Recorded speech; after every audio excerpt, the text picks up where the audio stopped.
right, what inspired you to become a chiropractor? And how did your experience growing up shape how you approach it? So why I chose to be a chiropractor. I was kind of late to the chiropractic game. My first chiropractic visit and adjustment wasn't until I was in college. It was my freshman year in college, and I was having a chronic hip. As a patient. As a patient. Gotcha. Yeah. I had never been seen by a chiropractor prior to that, prior to my freshman year. And I was having some hip pain, hip issues while playing baseball. And I had been to a physical therapist. I'd gone and actually gotten a cortisone shot for it, and nothing was really helping. And the only thing I really didn't try was chiropractic. And so I started going, I think initially I started 3 times a week, seeing a chiropractor that was coming to the school. Sorry for your hip. That was for my hip. Gotcha. And, hip, low back is kind of my SI. It was what I now know is just like a classic SI joint dysfunction. That just wasn't getting better. And after about 2.5 weeks, 3 weeks of seeing the chiropractor consistently, it went away. I really didn't have any pain, any discomfort anymore. And so that kind of turned my brain on to like, hey, there might be something to this thing. And so that's what kind of led me down the road of let's. But originally you were thinking, who works at Walgreens? Pharmacist? Yeah. So I had. Keep talking. I'm just going to turn this down. Yeah. I had started in college started pre-med, thinking I was going to go into pharmacy. My mom was a pharmacist, and that's kind of what I knew. And then, doing more research on pharma and big pharma, and then getting introduced to chiropractic and kind of using our bodies to heal themselves, that kind of piqued my interest. Switched gears. Move this closer. Can I put this right here? Actually, I'll put it right here. All right. How do you balance traditional practices with new modern ideas? And what's chiropractic's relationship to physical therapy and nutrition? I feel like that's self-answerable. It's like it's part of its, if it's like a trifecta, like it's different than those two things, but they work together. I feel like that it kind of answers itself. But as far as the first part, how do you balance like old school with new school?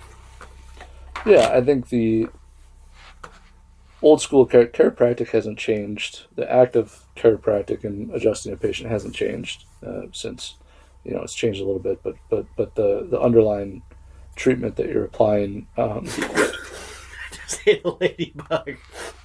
Sorry. You did, you. That'd be good for the. I felt something hard in my mouth. I was like, oh no. Okay. You good? Yep. Things haven't changed you need some much. Water? No, I'm good. Yeah. The chiropractic. I'll grab this. I'll drink your water because you have your own. That's good. Traditional in the sense of like chiropractic has not changed that much, but how we approach it, how we approach the patient, I think has changed. How I practice, and I think the newer age chiropractors are more looking at the whole entire musculoskeletal system, and not just the musculoskeletal system, but the whole person. Or just the specific injury. Yeah, and his chiropractic has always been like that, but the application of it, I don't think was always like that. Sorry, just like with the ladybug thing. Listen. And so focusing more on like the muscular system, along with not just the chiropractic adjustments and adjusting the spine, but focusing on how a patient is actually moving and addressing muscular issues as well. I think is the newer age chiropractic. I think that's the right way to do things. I like it. What are common misconceptions and how do you address them? With chiropractic, what are common misconceptions? I guess I already said that, but... With chiropractic? Yeah, I guess. Well, how could I say that better, though? I think that's fine. I think the biggest one is this safety, the risks. There's a lot of, when you go into hospitals or you're seen by other medical professionals, they, a lot of times they don't see, not everyone, but um, people hear that getting your neck adjusted is very dangerous, and it's not. It couldn't be. That could be further from the truth. Yes, there's a risk when you're adjusting the neck. There's a risk when you're adjusting the back. There's a risk when you do surgery. Um, there's a risk with everything, but the chances of an injury occurring are very, very slim. And especially if you're seeing a chiropractor that actually, goes through the steps to make sure that you're safe to adjust. Um, and so I think that's the biggest misconception, is the safety of chiropractic. Would another one just be like recovery time, or I guess? Like from an injury Yeah, that chiropractic is addressing. yeah. I guess them misconceiving how long they'll recover, how long something might have them like off their Yeah, that's a good routine. point. I mean, when you're addressing the root cause of something, and you're trying to use the human body itself to heal itself, it's going to take more time than taking a pill. Um, Medicine is made to work very quickly, whereas chiropractic and conservative care does not work as quickly, but it works. It's addressing the root cause, which hopefully gets the patient to a point where the issue does not continue to come back. So, That kind of leads to this next one. So, what is your approach to treatment plans, especially for kind of what you're talking about a little bit, especially for those with chronic conditions? yeah, typically the longer someone has been dealing with an issue, um, the longer it's going to take to address that issue and get that issue to be reduced or go away. So really, Would you say that's because it's just been compounding? yeah, it's the same with everything, right? Like weight loss is an easy example, where weight loss or weight gain, you don't just get overweight overnight. It happens Yeah. over months and years. And so then when someone makes the decision that they may want to lose weight, um, we all want stuff now, and that's just not the reality. Like this didn't happen overnight, and so we can't fix it overnight. So the longer the issue is, and with chiropractic, and when you start talking about joints and bones, the longer an issue is going on, the more things can build up. Like that's how chronic inflammation happens. Some arthritis can happen from the wearing and tearing when your body's not working like it should. Arthritis is again a buildup of something, or Yeah, it's a degeneration of the joint, along with your body lays down extra bone. There's different types of arthritis. right? There's Okay. rheumatoid arthritis, erosive arthritis. So there's different types that do different things. But it's inflammation in the joint that does not allow the joint to work properly, um, and it's a breakdown of the joint. So how do you get rid of inflammation? How do you get rid of inflammation if it's chronic? That's what that's kind of that's the question. With it depends on the person. I mean, it could be In the inflammation spot. could be coming from an injury, right? When So you something they could be doing could be causing like Yep, yep. And obviously. if they're compensating, if they had an injury on the right knee, let's say, that wasn't addressed, your body is very good at compensating, so it's going to compensate and So put more pressure. the compensating spot will get the inflammation. You're saying, or I Yeah, guess both could, but both, but yeah, that's where that over time, if the issue is not addressed, then we can start running into other issues that build on that inflammation. But injuries can cause inflammation. Our diets can cause inflammation. Lack of sleep can cause inflammation. Stress can cause inflammation. So, and inflammation isn't inherently bad. It's not. That's how your body heals itself. When you get a cut, there's the redness around it is blood flow being brought there. That's inflammation. That's your body trying to heal itself. The chronic inflammation is the stuff that we want to try and avoid. right. I like it. I don't have to see that after every question. I guess like any specific examples that you have in mind when it comes to dealing with challenges and treating a patient, and how did you navigate it? Um, Challenges. I think Maybe like a tricky situation, based like a tricky challenge or something that was unique that you're like. Does that make sense? yeah. There's different people that have a lot of chronic issues and have been I guess dealing. like I'd say navigating challenges that aren't like the everyday things you deal with. Like what? Like if you have a really common if there's a common issue people deal with that you treat a lot of patients for, and then there's a patient that doesn't have that thing and has something else, you know. Then we would treat what that patient has, or try and treat the patient what that patient And has. I'm asking for like an example though. If you have if you have an example of like that situation, just Of asking for an example. something different than. Yeah, I guess an example of a like yeah, you're ready to treat all the different parts, but is there an example or story of someone that had um yeah, like an issue that was harder to work with and you had to figure out you had to think harder on. Yeah, I think each patient has there's different um, challenges to every patient. Off the top of my head, I think the most challenging patients are the ones that maybe they haven't gotten relief from traditional care, and they've kind of been told that they just have to deal with the pain that they're in, which is there's a lot of people out there that are like that, where they've been put on whatever medications or painkillers, and they just kind of deal with the pain. I think those cases can be challenging because then you're fighting kind of years of um, unaddressed issues in the body, and you're kind of working against kind of like a stacked deck, I guess you could say, where there's people that have a lot of issues that have been in pain for a long time, and so the more issues there are, I think the more complicated the case could be.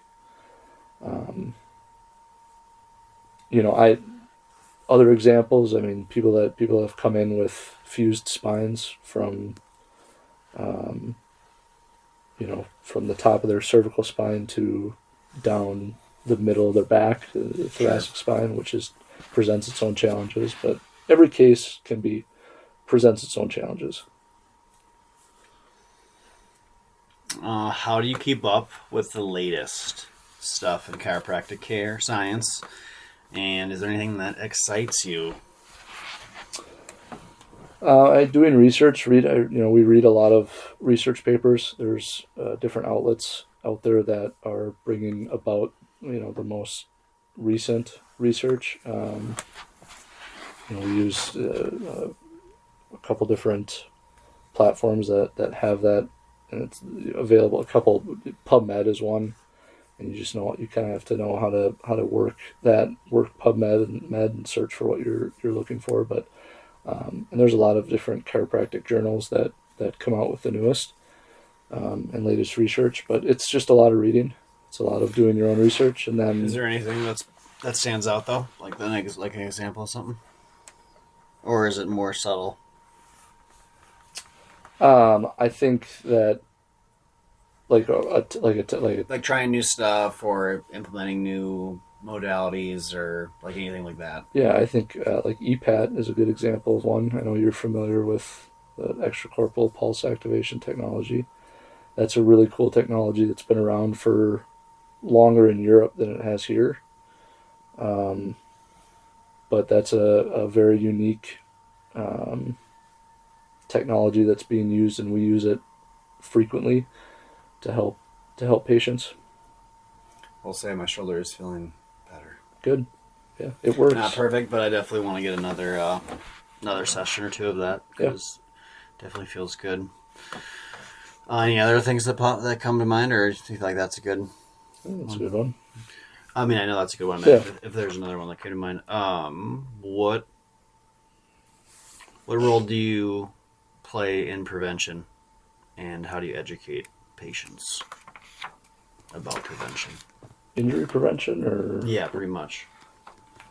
um,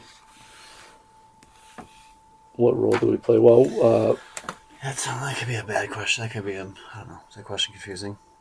no, we play a role in different parts of prevention. I mean, we play a role in educating the patient on how to move correctly, um, educating the patient on what to put into their bodies that would help them or hinder them, in preventing injuries, inflammation, things like that.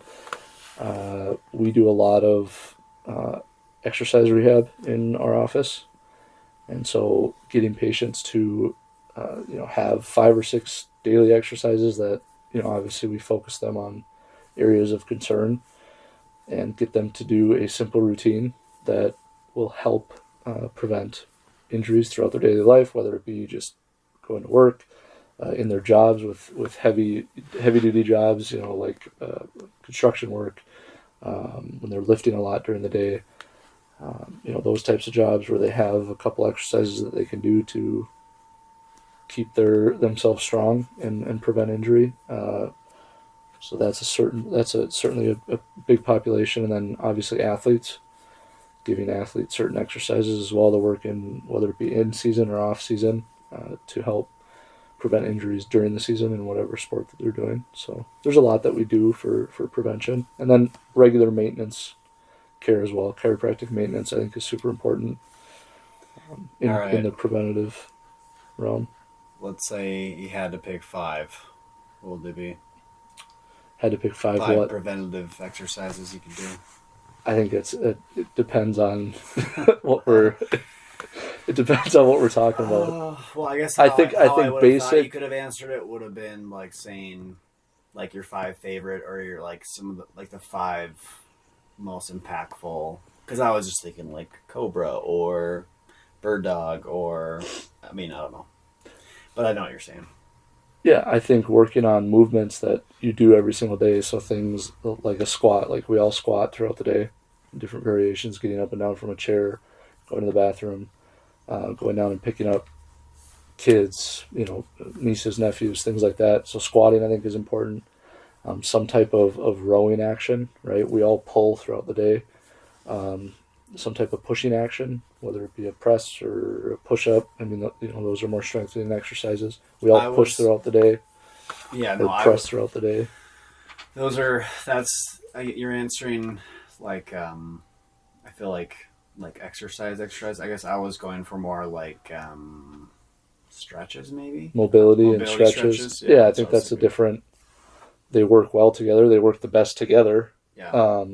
But yeah, certainly spinal flossing, things like working on, standing up, trying to touch the ceiling, and really stretching out and hands above your head and tilting side to side, and just general movement stretches like that. Cat, cow, cat, camel, Mm-hmm. bird dogs, bird Pigeon. dog, pigeon, cobra, all that stuff is good. Those are, like you said, more stretches, which they work very well together. But um, I think working on strength is more the is more important if you were to choose one. Ideally, we don't just choose one, but Yeah. strength, I think, is the biggest issue for a lot of people. Did you age better when you have more muscle? Yeah, yeah. Strength is the kind of number one indicator of all cause of mortality. So, How do you integrate technology into your practice or into your practice to enhance care? Maybe outside of just like housekeeping, data entry type stuff. I think the But EPAT. that's nice still. Yeah, I think the I have to EPAT. write stuff down. The EPAT is a perfect example of that. I mean, that's the newest technology that's out there for soft tissue and joint rehabilitation and regeneration. So that's a perfect example. It's using sound waves to send a signal to your brain to get more blood to the area, and that's what blood is what heals our body. So I think EPAT's a perfect example of the technology. What challenges have you faced in regards to uh, what do I have? Patients. I guess I can ask what patients' expectations versus reality of their situations. So yeah. Yeah, I think you touched on that a little bit earlier with kind of the treatment plan and how long some things do really take. People when especially when we're in pain, like we want to be out of pain immediately, Mm-hmm. and the reality is it just takes a little bit of time. And what we're trying to do is shorten that time and get you to be out of pain as quickly as possible. But yeah, I think that's a challenge for a lot of people to wrap their heads around. Is like, okay, my treatment plan is 6 weeks long. I was hoping this would take 2 weeks, and it's just like, yeah, sometimes it does. Sometimes it's quicker. We tend to always plan for a longer treatment plan, just so we don't, you know, disappoint people, I guess. Right. But yeah, I think that's a challenge for a lot of people to try and wrap their heads around is how long something could take. I guess when you're coming up with those plans, like what are the best questions you can ask a patient to get the most information to help them?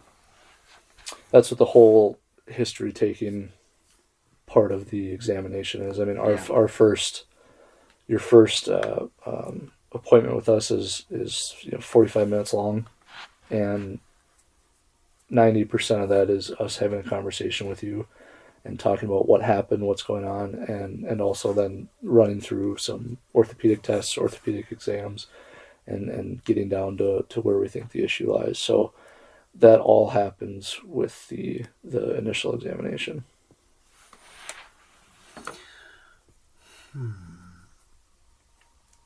I guess we can figure out how far we're thinking to the future here, but how do you envision the future of what um, your career will be like, and how do you want to shape it, and like I guess like what's your vision? For chiropractic as a whole, like the field of chiropractic and Sure. field of rehabilitation. I think it's moving in the right direction. I think we're moving away from just treating the skeletal system, just treating the spine, where you go to your chiropractor and you see him for 2 minutes and he just cracks your back and your neck and sends you on your way. I think we're moving away from that, which is good. When you look at the skeletal system, it's pretty simple, and then when you kind of superimpose the muscular system on top of that, it gets pretty complicated. And so, if we're not addressing the muscular system, we're doing patients a pretty big disservice. And so, those chiropractors that are just treating the spine are not. You'll feel better for 2-3 days, and then you'll be back. And so that's for them. It's a good business plan, right? You bring temporary relief, and then people will be back. But when you address the whole and you address the muscular system along with the skeletal system, which ties in with treating the nervous system as well, you actually work towards helping people heal and getting them to the point where they can choose to come and see you and they don't feel like they have to. Mm-hmm. So I think we're moving in that direction. I think there's more. I would consider myself like a rehab chiropractor. And I think there's more. I know my class, when I graduated, there was a lot of people that a lot of my classmates feel the same way. And I know that they're doing that as well right now when where they're practicing. So Who's the closest classmate you have to practicing in their build? Like, who's the closest practicing classmate you have? Do you know? distance wise or like Yeah, relationship wise, I guess like distance. that I was in my group and that I was close with.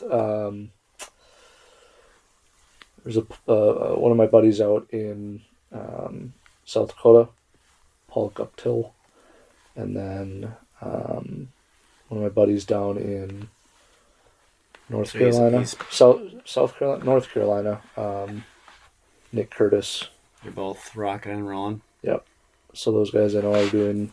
I think Nick does more. I know for sure he does more heavy rehab stuff. I mean, he's seeing patients for 45 plus minutes to an hour per session. So he's doing a lot of that. Probably really makes people feel heard and seen. Yeah, and I mean you would people, like, you can do, there's plenty, an hour can be short. I'll put it that way. With if you're really trying to understand how a person is moving and what to do and finding the discrepancies throughout their movement patterns, like an hour goes by pretty quick. And so that surprises people, but yeah. What's something you've learned that you didn't expect to learn so far From chiropractic? Yeah. How tolerant people are with pain. Like just being used to Being used to pain. Like, it's not, people are so easy to accept that being in pain is a part of their life, and that it's part of living, which it is, but being able to recover from it is also part of living. And but people are extremely tolerant. They tolerate a lot, which is surprising.